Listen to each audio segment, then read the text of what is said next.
If my night driver had not missed my exit, I would have unlocked my front door and walked straight into something I was never meant to survive. I am Lydia Moore. I am 61 years old, and this is my true story from Los Angeles. 6 months earlier, I stood alone beside a hospital bed in Glendale, holding my husband Daniel's hand as the machines around him went quiet. We had been married for 39 years. He had taught high school history. I had worked most of my life as a legal assistant. When he died, the life insurance barely covered the medical bills and the funeral. What was left disappeared quickly into property taxes, utilities, and the cost of simply existing in a city that does not slow down for grief.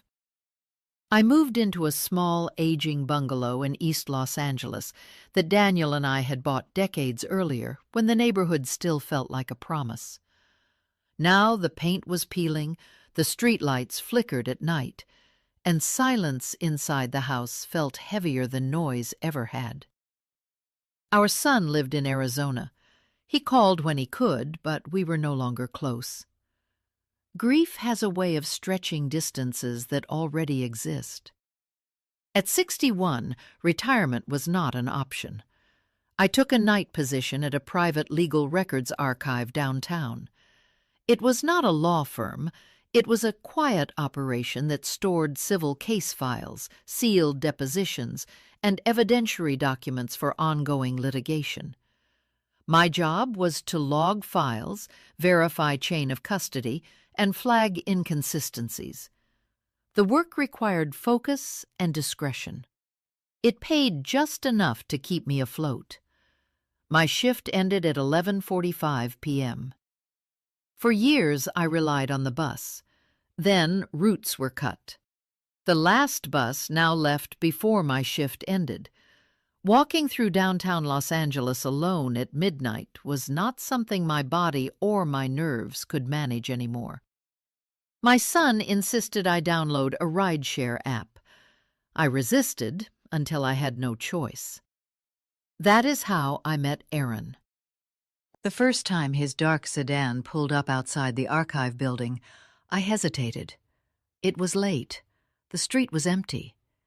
He looked to be in his early 50s, with tired eyes and careful movements.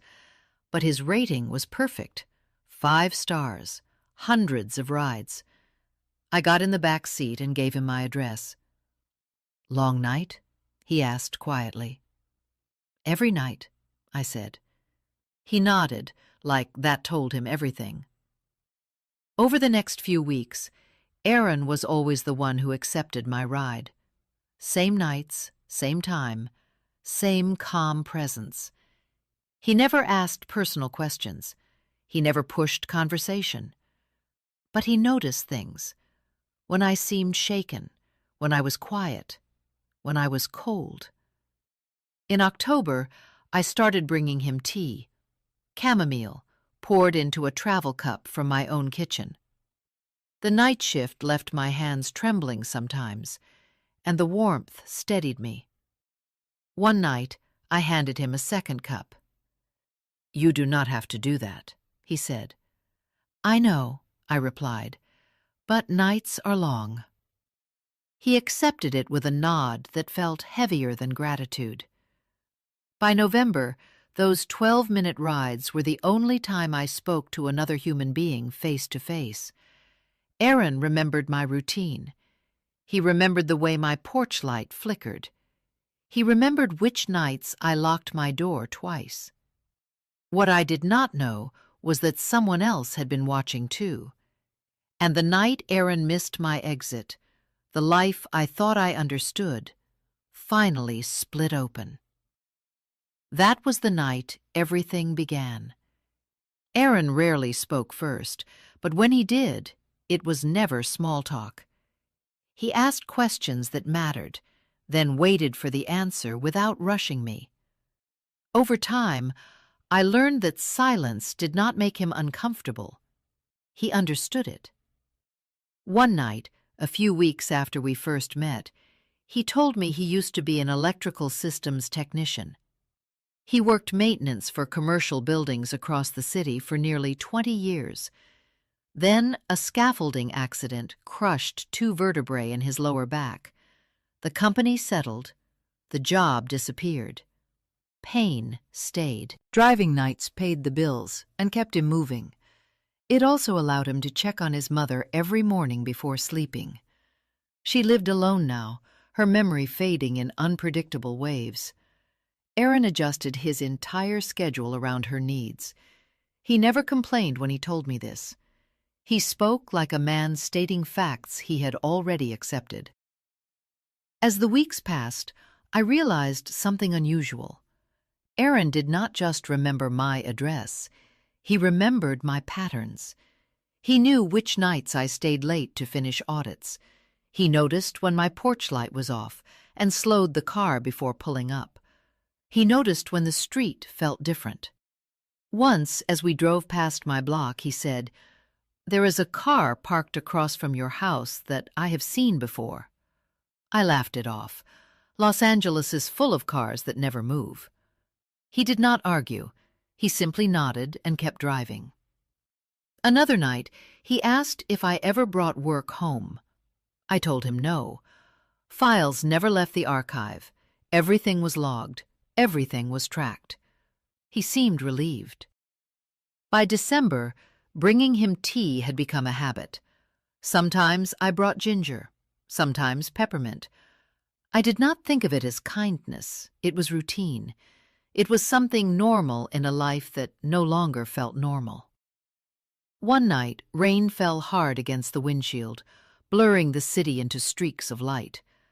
I mentioned how quiet my house felt now, how even the walls seemed to remember my husband's footsteps. Aaron kept his eyes on the road.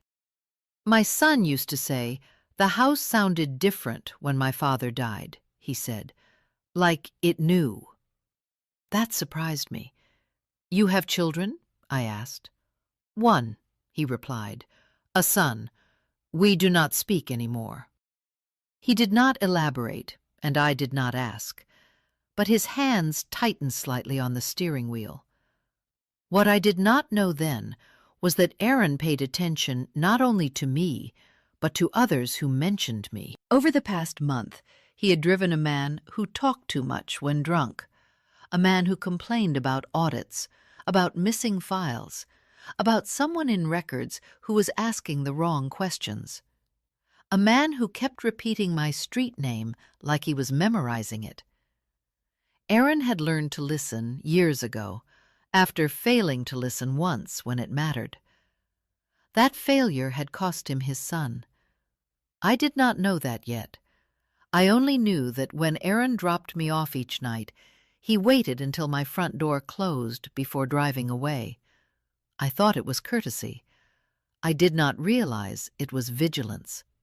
And when he began logging license plates in his notes app, memorizing voices and tracking times, he did not see himself as a hero. He saw himself as a man making sure he would not ignore the warning signs again. The night the route changed, he was already certain something was wrong.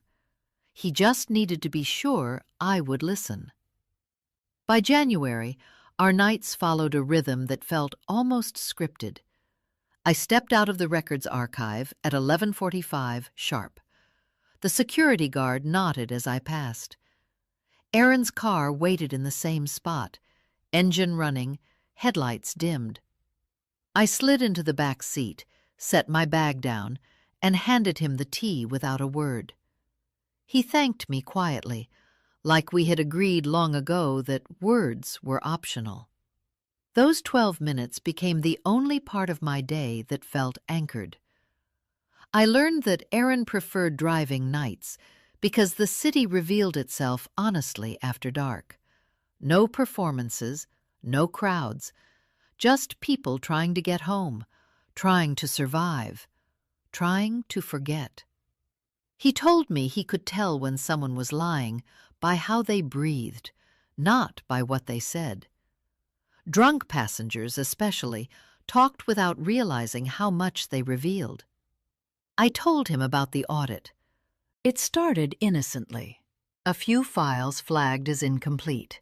A few scanned documents that did not match their physical originals. Nothing dramatic, just enough inconsistencies to make my supervisor nervous. I had been assigned to double-check archived civil cases involving elder settlements and disability claims, the kind of cases no one paid attention to once the paperwork was signed. I did not realize how carefully Aaron was listening. He asked which nights I worked late. I told him Tuesdays and Fridays were usually the worst. He nodded, storing the information somewhere behind his eyes. One evening, as we turned onto my street, I noticed a man standing under the flickering streetlight near the corner. Middle-aged, baseball cap pulled low, pretending to scroll on his phone. I mentioned it casually. Aaron slowed the car. "That man has been there before," he said. I felt a ripple of discomfort. "Are you sure?" "Yes, third time this week." I told myself it meant nothing. Los Angeles is full of people who do not belong anywhere and everywhere at once. Still, that night, I locked my door twice. The following week, I noticed a car parked across the street from my house when I returned home. An older sedan, windows tinted, engine cold. It stayed there overnight, gone by morning. I mentioned it to Aaron the next night. He asked for the color, the plate state, the damage on the rear bumper. "You notice a lot," I said. "I have to," he replied. "It is how I stay alive." It was the first time he said anything that hinted at fear. A few nights later, I found my gate unlatched when I got home. I was certain I had closed it. The latch was old, rusted, unreliable. I told myself it was nothing. Aaron did not like that explanation. He asked if I had noticed anything missing. I said no. That was not entirely true. A legal pad I kept by the phone was gone. It had contained only reminders and grocery lists, but one page held notes from work. File numbers, initials, dates. I had convinced myself I misplaced it. Aaron did not try to convince me otherwise. He simply said, "If anything else feels off, you tell me immediately." The trust between us did not arrive all at once. It built quietly, layered over routine, over shared silence, over small gestures that said, "You are not invisible." What I did not know was that the man under the streetlight had been counting the minutes between my arrival and the lights going out. That the parked car belonged to someone who knew my schedule better than I did. That someone had already decided I was a liability. And what I did not know was that Aaron had already begun connecting pieces that terrified him. Because the drunk man he kept driving spoke about audits now. He spoke about records being moved. He spoke about a woman who asked too many questions. And he spoke about a house on my street, like it was already an unlocked door. The night Aaron decided to act, he did not see it as bravery. He saw it as the last chance to keep another person from paying for his silence. And by then, trust was no longer a choice. It was the only thing standing between routine and catastrophe. The night Aaron missed my exit, the city felt wrong before I understood why. Rain had just started, a thin, oily drizzle that turned streetlights into smeared halos. I slid into the back seat and passed him the tea, expecting the familiar right turn 2 blocks later. Instead, he stayed straight, merging into traffic that flowed away from my neighborhood. "Aaron," I said gently, "you missed Cedar." He did not answer right away. His jaw was tight. His hands held the steering wheel at 10 and 2, like he was bracing for impact. "I need you to stay calm, Lydia," he said, "and I need you to listen." My stomach dropped. "Where are we going?" "Somewhere we can talk without being seen," he replied. "Fear has a sound. It is quiet, sharp, and immediate." I heard it in my own breathing. "You are scaring me," I said. "I know. I am sorry. But what I am about to tell you is worse if I say it on your street." He turned into an empty office park, long closed for the night. He parked beneath a flickering security light and shut off the engine. The sudden silence pressed in. Aaron turned to face me fully. "Do you know a man named Victor Hale?" he asked. The name hit me like a dropped file. I had seen it in the archive. Not often, but enough to recognize it. I swallowed. "I have seen the name. Why?" He exhaled slowly. "I have driven him 8 times in the last 6 weeks, always late, always drunk, always talking on the phone like he thinks the car is invisible." My pulse thudded in my ears. What does that have to do with me? Aaron unlocked his phone and held it out. "Because last Friday night he said your full address out loud. And then he said, 'She is the one pulling files. She is careful, but she is not invisible.'" My mouth went dry. "There is more," Aaron continued. "He said you work nights. He said your house is empty on Tuesdays and Fridays. He said if you take anything home, it will be there." "Take what home?" I whispered. "Files, notes, evidence." The air felt thick, like it was pressing against my chest. "You cannot be serious," I said. "He does not even know me." "He knows your routine," Aaron said, "and he knows your street." He swiped to another screen. Dates, times, short notes. "Tonight, before I picked you up, I drove past your block," he said. My heart lurched. "Why?" "Because Victor mentioned you again yesterday. He said something about tonight being a good time." Aaron's voice dropped. "His car was parked across from your house when I drove by. Engine warm, lights off." I felt dizzy. "That does not mean anything," I said, even as my hands trembled. Aaron met my eyes. "I watched him get out. I watched him walk to your gate. I watched him try your front door." The world tilted. "He tried my door?" "Yes." I could barely hear my own voice. He did not get in. But he did not leave either. He stood there, looking inside, like he was confirming something. Tears burned behind my eyes. "Why are you telling me this?" I asked.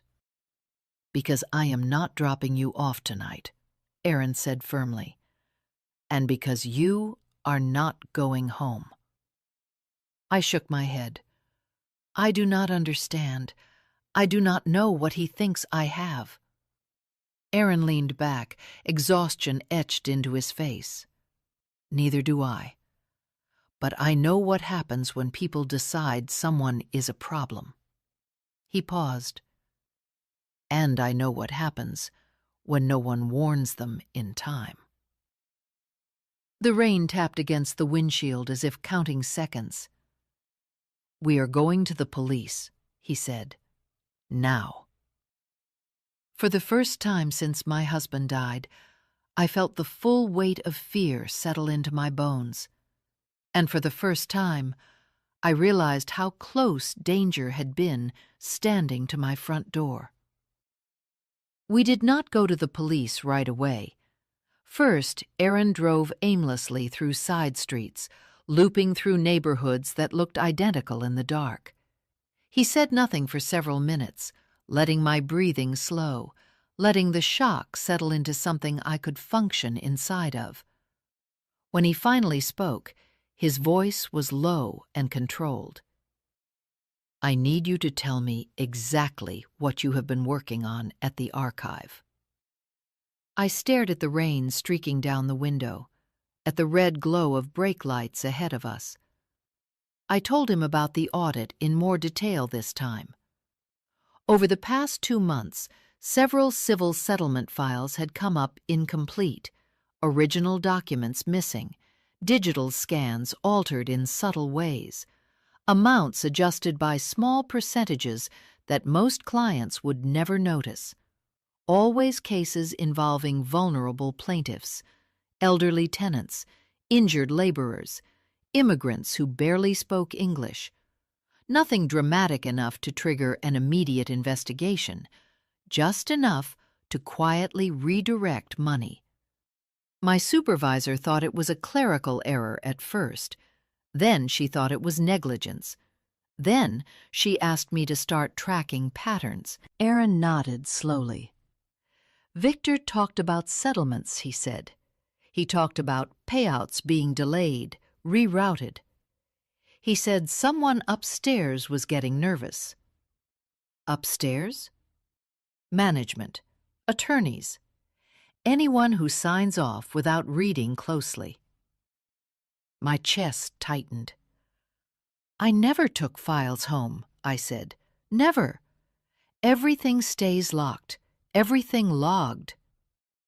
"I believe you," Aaron said, "but Victor does not know that." He pulled into a grocery store parking lot that had been closed for years. The sign still flickered, even though the building was empty. He parked and turned off the engine. Then he showed me his phone. Notes filled the screen. Dates, pickup locations, fragments of conversation written exactly as he heard them. "She checks chains of custody, audit nights, Tuesday, Friday. House empty after midnight. If she has copies, they will be there." I felt sick. "You wrote all this down?" I said. "After the third ride, yes," Aaron replied.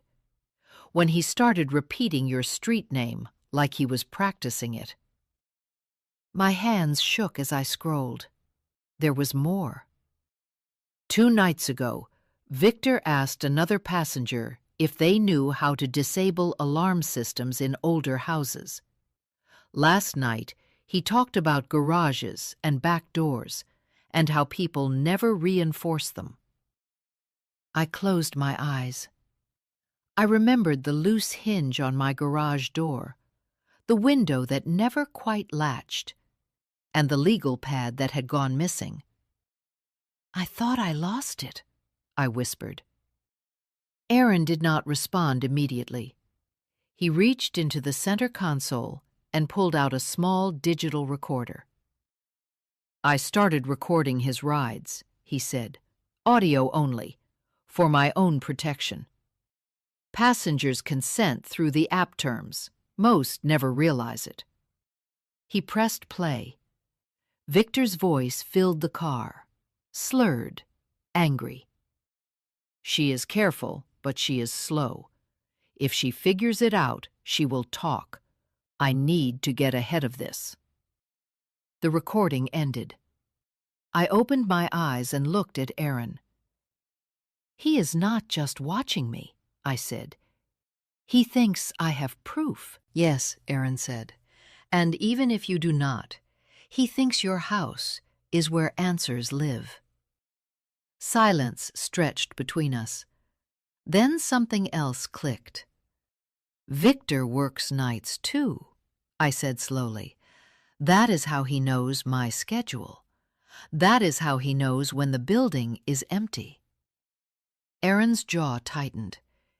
"He told me he had keys. He said no one checks the basement after midnight."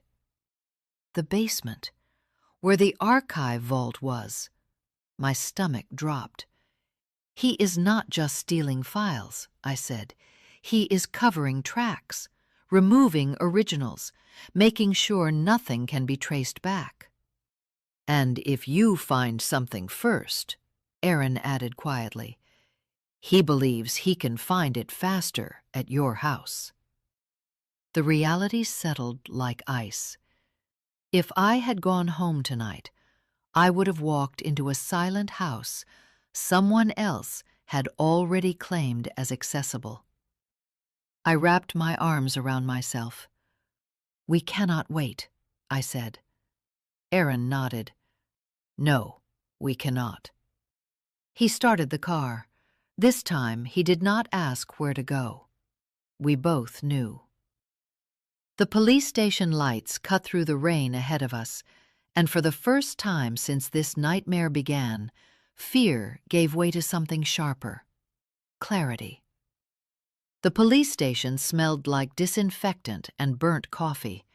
It was just after 1 a.m, the kind of hour when truth slips out because everyone is too tired to pretend.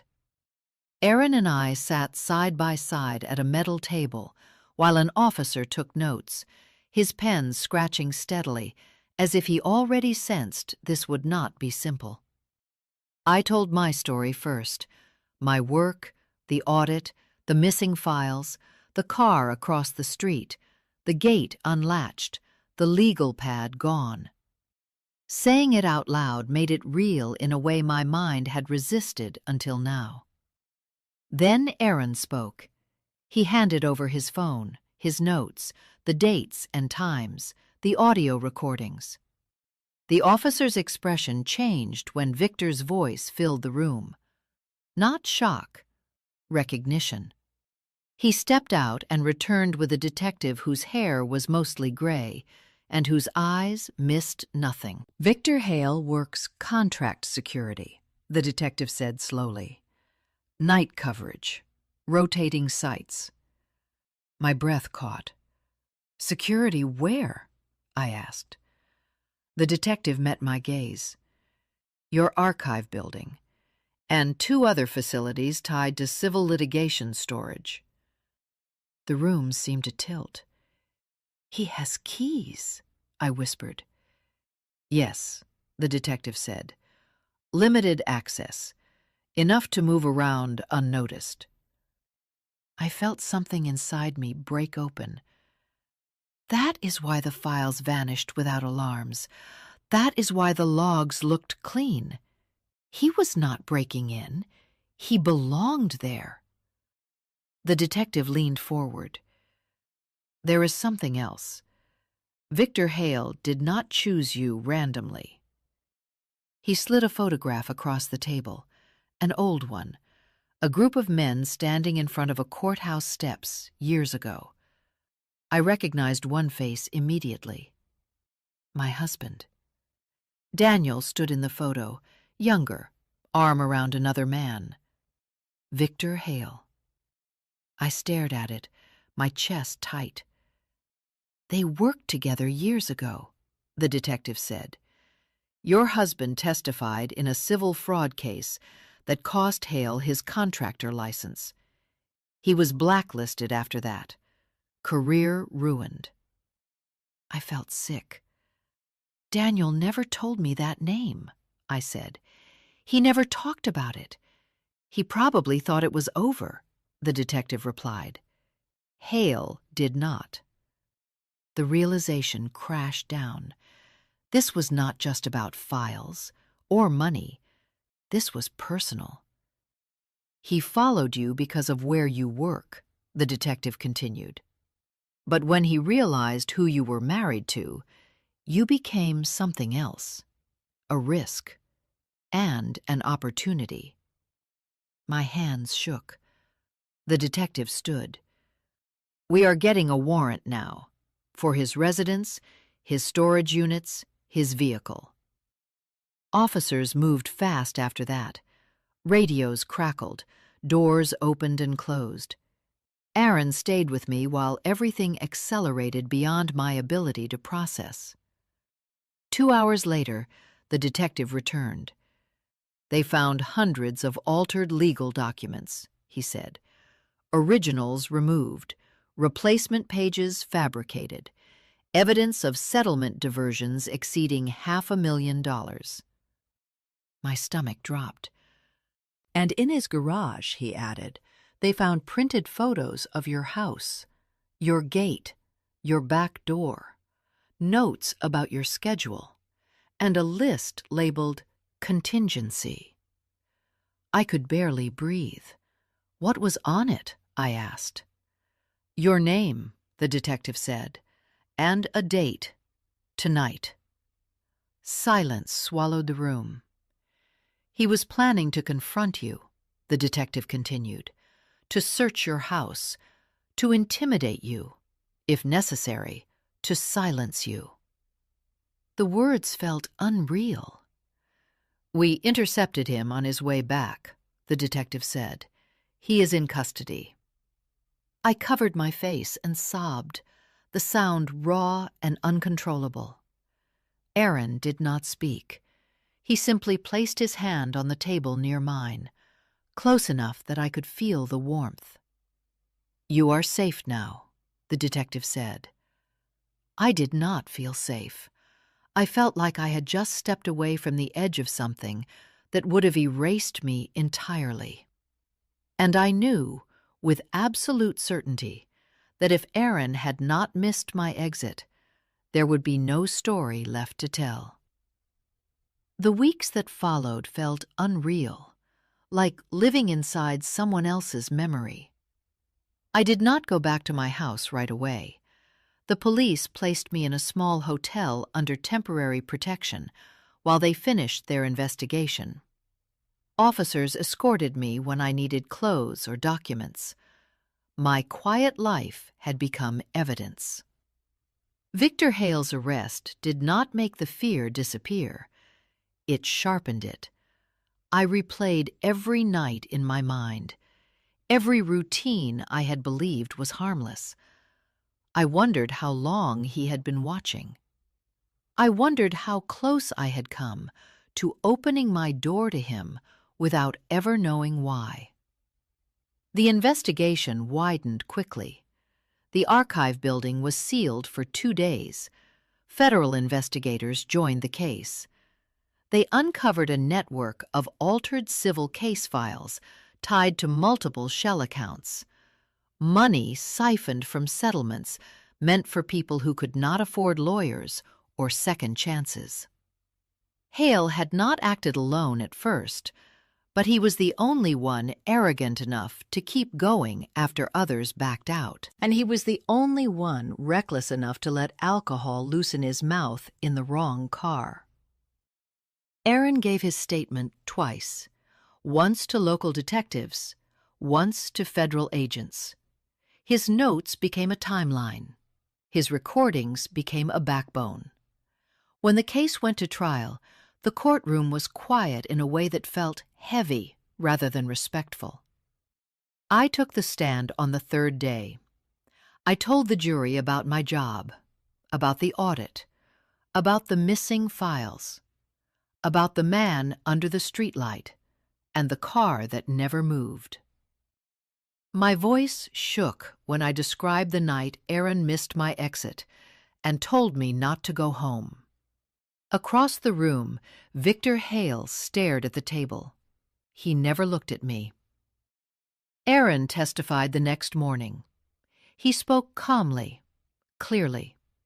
He described patterns, not feelings, times, dates, exact words.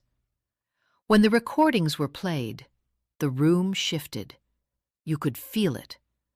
The moment when the jury understood this was not speculation. It was intent. The defense tried to paint Aaron as paranoid, as a driver exaggerating drunken rambling. Then the prosecutor asked one question. If you had ignored it, what would have happened? Aaron did not hesitate. Someone would have died. The verdict came faster than anyone expected. Guilty on all counts: financial fraud, evidence tampering, stalking, Attempted unlawful entry with intent to intimidate.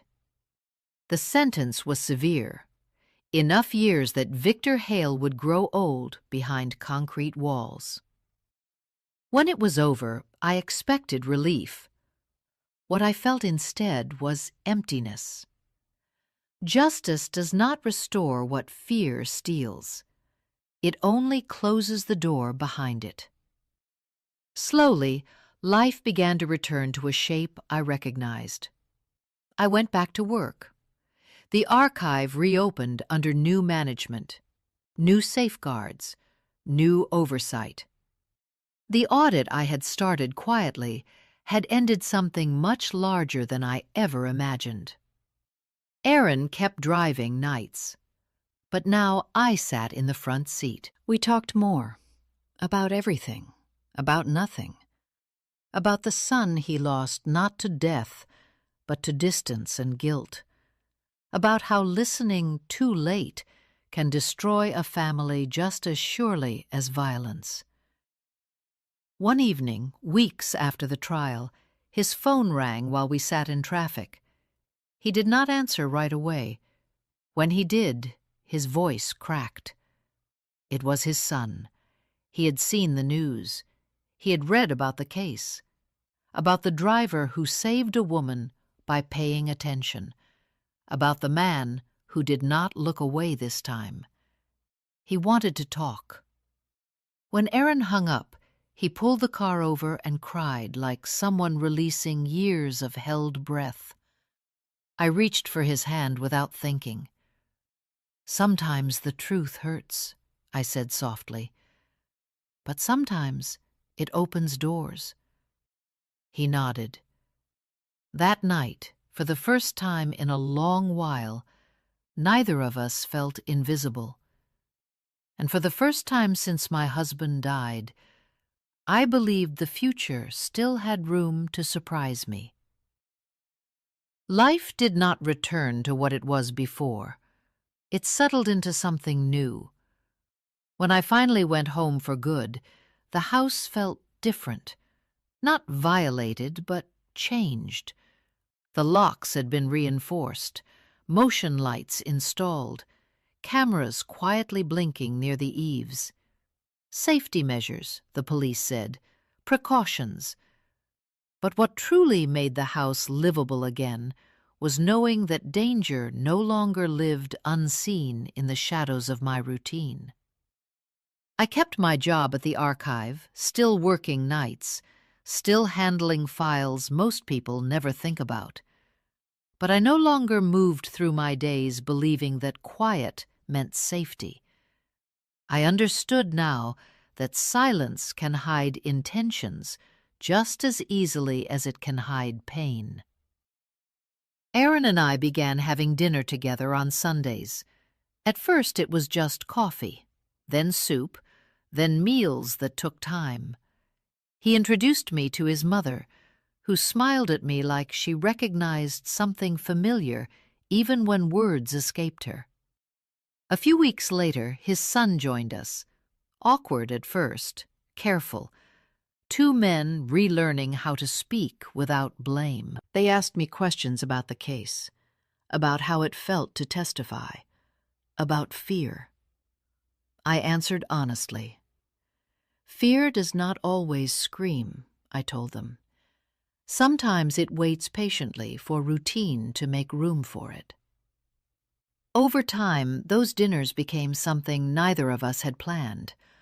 A family shaped not by blood, but by attention. At work, a new clerk started. Young, overwhelmed, working nights because she needed the money, not because she wanted the hours. I recognized the tightness in her shoulders, the way she hesitated before asking questions. One night, I brought her tea. She looked at me like I had handed her something rare. "Thank you," she said quietly. "You have no idea how much this helps." But I did. I knew exactly what it meant to be seen in a place where most people only look past you. Months later, Aaron received a call while driving me home. His son had decided to move back to Los Angeles, slowly, carefully, but intentionally. They were rebuilding something that had broken long before I ever met either of them. That night, as Aaron dropped me off, he waited until I was inside before driving away. Some habits never disappear. I am 62 now. I still live in my small bungalow in East Los Angeles. I still work nights. I still drink tea when my hands shake. But I no longer believe I am alone in the quiet. I think often about how easily this story could have ended differently. If I had not spoken to my driver, if I had not offered a cup of tea, if Aaron had not learned to listen when others looked away. Kindness did not save me because it was magical or heroic. It saved me because it created connection. Connection creates awareness. Awareness creates action. And action changes outcomes. We live in a world where people are taught to mind their own business, to look down, to keep moving, where drivers are invisible and passengers are just fares, where silence is mistaken for safety.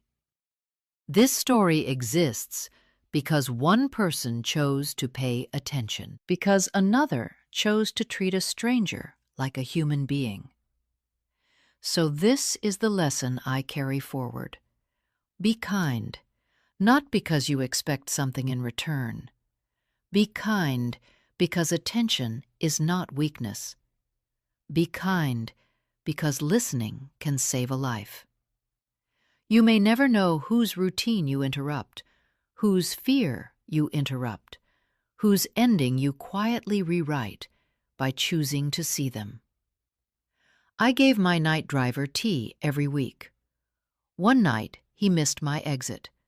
And because of that, I am still here to tell this story. This was my true story from Los Angeles. Looking back, I know now that my life was not saved by luck or courage. It was saved by attention, by kindness, by two people who chose not to treat each other like background noise in a long, exhausting night. I did not give Aaron tea because I thought it would matter. I gave it because it felt human. Because grief had taught me how heavy silence can be.